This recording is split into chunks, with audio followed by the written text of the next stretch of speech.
আমি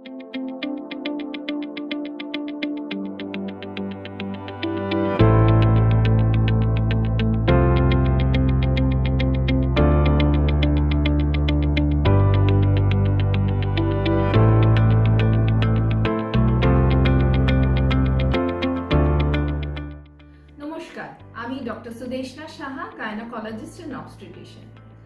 আজকে আমরা একটা খুব কমন প্রবলেম যেটা আমরা রেগুলার প্র্যাকটিসে দেখে থাকি, সেটা হচ্ছে পিসিওডি, সেই নিয়ে কথা বলবো। পিসিওডি আমাদের প্র্যাকটিসের জেনারেল যে ইয়াং পেশেন্ট আছে তাদের মধ্যে খুব সচরাচর আমরা দেখে থাকি।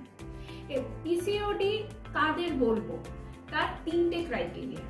এক, ইররেগুলার মেনস্ট্রুয়াল হিস্ট্রি একটা থাকবে, ফেশিয়াল হেয়ারস খুব বেশি থাকবে, আর আল্ট্রাসাউন্ডে আমরা পলিসিস্টিক ওভারিজ পাবো।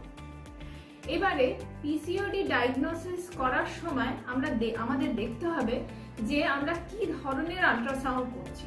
যদি ট্রান্স অ্যাবডোমিনাল হয়, সেখানে আমরা ফলিকেলস গুলো খুব ভালো করে দেখতে পারি না, সেই ক্ষেত্রে ওভারির ভলিউমটা মেন ক্রাইটেরিয়া হয়ে থাকে।